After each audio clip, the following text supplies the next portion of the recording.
Hello everyone. जैसा कि आपको पता है, जीव विज्ञान कक्षा 12वीं की चैप्टर सेकंड में पुष्पीय पादपों में लैंगिक प्रजनन के अंतर्गत हमने नर युग्मोद्भिद पढ़ा था। नर युग्मोद्भिद में परागकणों की संरचना कैसी होती है यह पढ़ा था। मादा युग्मोद्भिद की संरचना और उसके परिवर्धन के अंतर्गत हमने अंडक गुरु बीजाणु के बारे में पढ़ा था। अंडक को ही गुरु बीजाणु कहते हैं, है ना। और बीजांड की संरचना की थी। तो हमने जब नर युग्मक और मादा युग्मक दोनों के बारे में पढ़ लिया तो नर युग्मकों का मादा युग्मक तक पहुंचना क्या कहलाता है? परागण। ओके। अब मैंने आपको पिछले वीडियो में बीजांड की संरचना बताई थी। इस बीजांड की संरचना बनाई थी। इस बीजांड की संरचना में आपको विभिन्न भागों के नाम बताए थे और बीच में भ्रूण कोश के बारे में बताया था। भ्रूण कोश किस प्रकार से बनता है और भ्रूण कोश के अंदर कितनी कोशिकाएं और कितने केंद्रक होते हैं। ओके। हमने गुरु बीजाणु जनन पढ़ा था, किस प्रकार से गुरु बीजाणु का निर्माण होता है।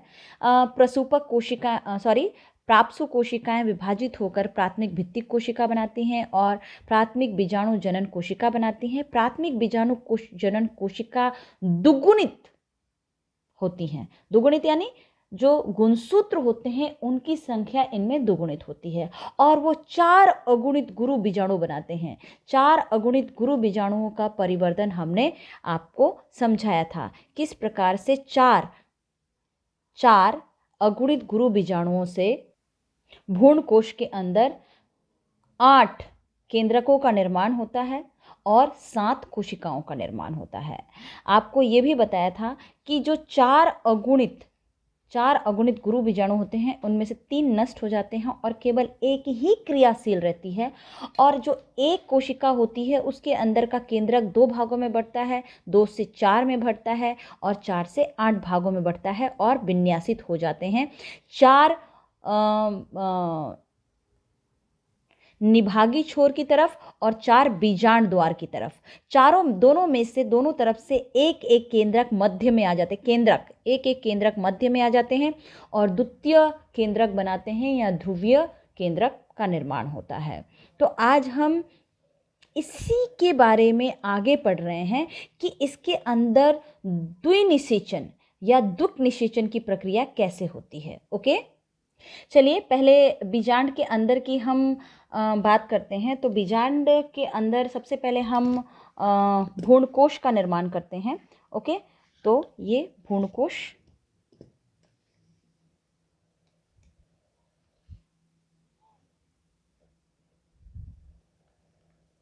इस प्रकार भ्रूणकोश का निर्माण कर दिया। ओके, भ्रूणकोश के ऊपर आपको पता ही है, भ्रूणकोश के ऊपर का जो चित्र होता है वह होता है बीजांडकाय। तो हम बीजांडकाय बना देते हैं। ये लीजिए बीजांडकाय। ओके, इसे समझने में आसानी होगी आपको। और बीजांडकाय के ऊपर 2 अध्यावरण, अंतः और बाह्य अध्यावरण, ओके, जो एक जगह पर पूरी तरह से नहीं होते।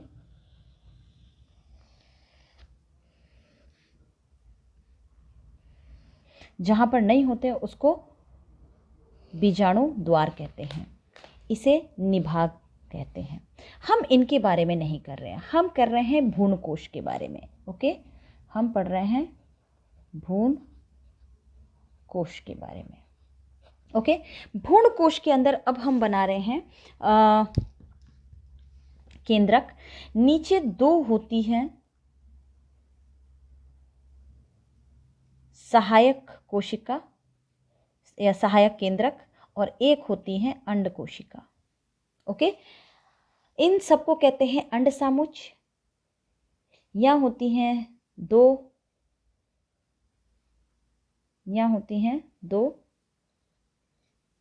केंद्रक, यहाँ होती हैं 3 केंद्रक जिसे प्रतिध्रुवीय कहते हैं।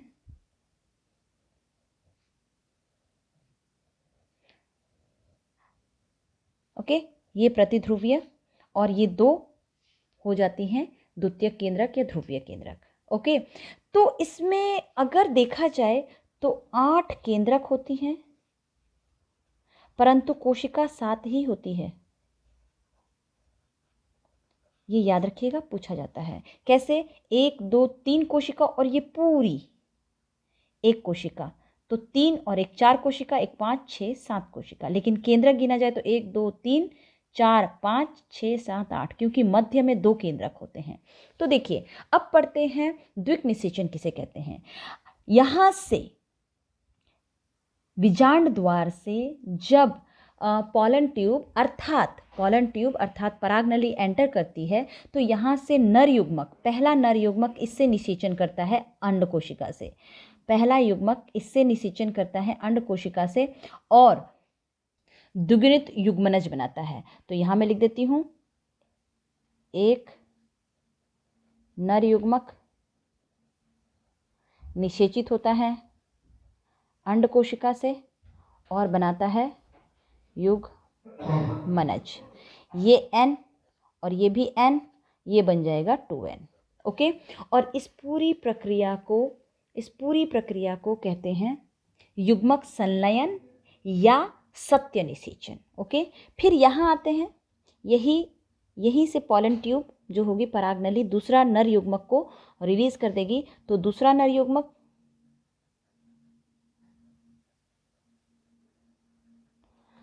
युग्मक ध्रुवीय केंद्रक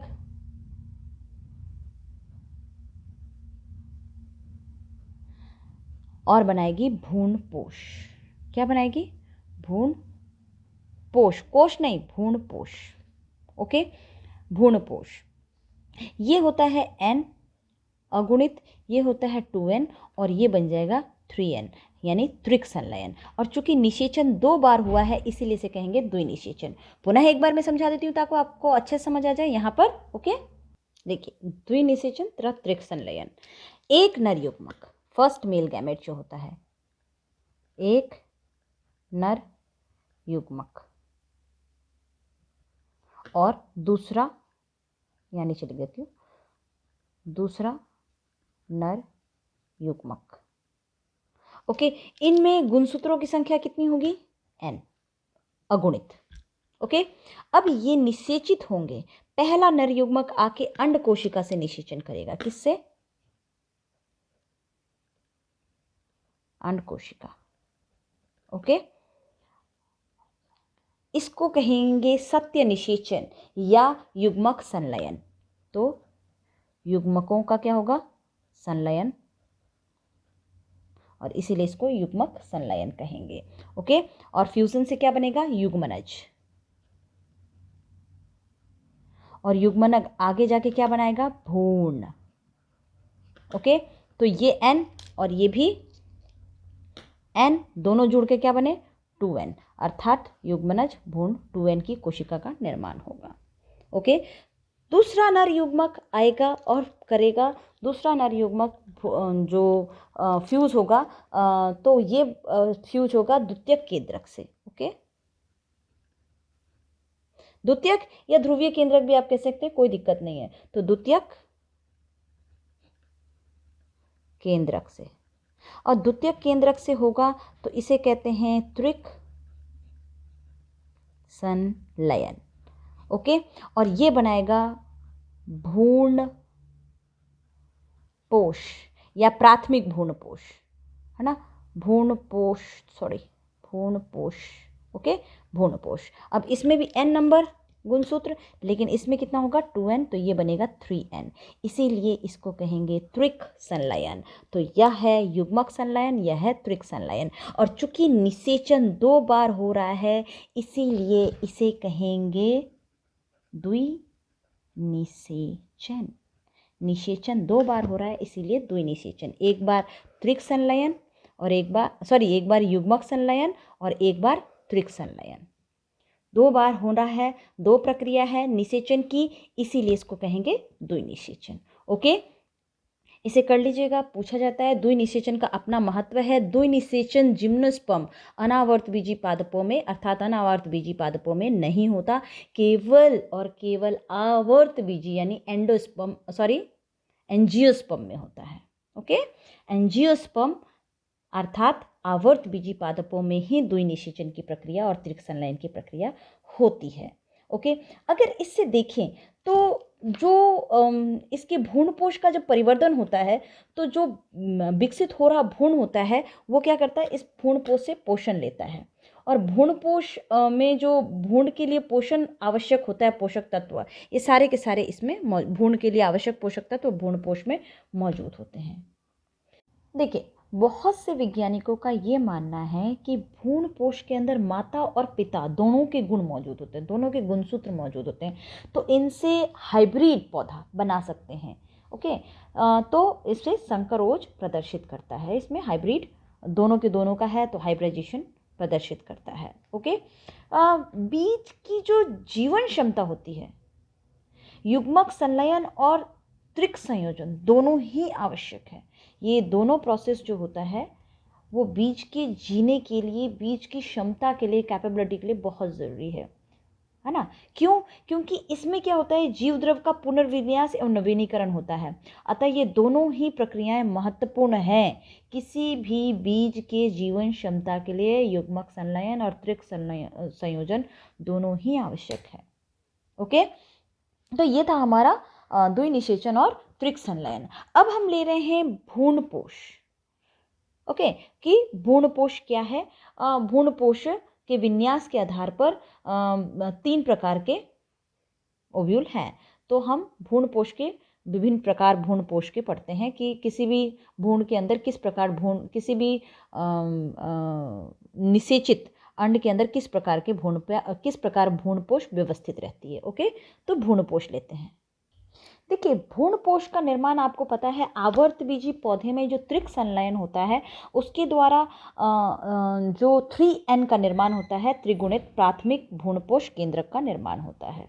ओके, और निषेचन के दौरान होता है।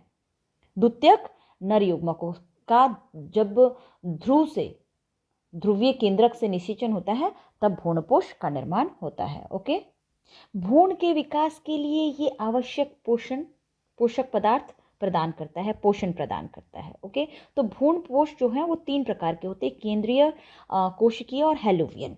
3 प्रकार के हैं, मैं लिख देती हूँ। ओके,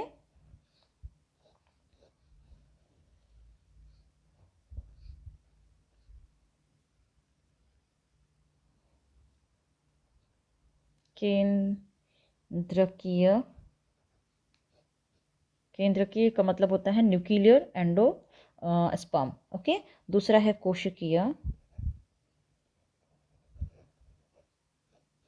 कोशिकीय सेल्यूलर। ओके, और तीसरा है हेलोबियल। इंग्लिश में भी हेलोबियल को हेलोबियल ही कहते हैं। ओके, केंद्रकीय, देखिए केंद्रकीय में क्या होता है, भ्रूणपोष जो होता है मध्य में एक बड़ा सा मध्य में जब भ्रूणपोष जो भ्रूणपोष का केंद्रक है, सबसे पहले वो स्वतंत्र रूप से विभाजित होकर खूब सारे केंद्रकों का निर्माण करेगा। और केंद्रक क्या होंगे, अपने आप को कहाँ पर विन्यासित कर लेंगे, परिधि पर विन्यासित कर लेंगे। तो केंद्रक मुक्त रूप से अपने आप का स्वतंत्र विभाजन करेंगे और खूब सारे विभाजन करने के बाद खुद को परिधि की तरफ क्या करेंगे, विन्यासित करेंगे। और मध्य में एक बड़ी सी रिक्तिका बन जाएगी, मध्य में एक खाली रिक्तिका बन जाएगी बड़ी सी, और कुछ समय पश्चात केंद्रक के चारों ओर भित्ति का निर्माण हो जाएगा, इसीलिए इसको कहते हैं कोशिकीय। आपने देखा होगा नारियल का जो पानी होता है वो भी केंद्रकीय भ्रूणपोष का उदाहरण है। तो ये कॉम्पिटिटिव एग्जाम में पूछा जाता है। ओके, और जो इसका द्रव होता है उस द्रव में बहुत सारे केंद्रक स्वतंत्र रूप से तैरते रहते हैं। ओके, अब आता है कोशिकीय। तो वो जो स्वतंत्र रूप से जो द्रव तैर रहे हैं भ्रूणपोष, ये भी बता दूं, उसको लिक्विड एंडोस्पर्म द्रव भ्रूणपोष कहते हैं। ओके, ये सेल्यूलर है। केंद्रकीय है। ये कोशिकीय ठोस आकार का होता है। ओके, तो इस प्रकार के भ्रूणपोष में क्या होता है, परिवर्तन प्राथमिक भ्रूणपोष के जो केंद्रक में सबसे पहले जो होता है, इसका जो विभाजन होता है, ओके, इसका जो विभाजन होता है प्राथमिक भ्रूणपोष केंद्रकों का, प्रथम विभाजन और उसके बाद विभाजन होते रहता है। तो प्रारंभ से लेके अंत तक कोशिकीय विभाजन होता ही रहता है, ऐसे केंद्रक और मुक्त रूप से विभाजन नहीं होता है। तो ये कुछ इस प्रकार का होता है ना। उसमें विभाजन होता ही रहता है और ये कुछ इस प्रकार का होता है, इस प्रकार का होता है। ओके, ये कुछ इस प्रकार का होता है, ऐसे। ओके, तो समानतः इस प्रकार के भ्रूणपोष में चूसकांग होते हैं। ये रहे चूसकांग, क्या करते हैं, पोषक तत्व चूस के और किसको देते हैं, भ्रूण को देते हैं। ओके, तो इसके उदाहरण आपके पास गैमेपेटली सदस्य के उसमें ज़्यादातर ऐसे इस तरीके का होता है। हेलोवियल इन दोनों तरीके का होता है। हेलोवियल में कुछ इस तरीके का होता है, देखिए, ठोस भी होता है और इस तरीके का नीचे की तरफ जो होता है उसमें कोशिकीय भित्ति का निर्माण होता है और मध्य ऊपर की ओर खोखला इस तरीके से होता है। ओके, तो ये दोनों ही प्रकार के मध्य का है।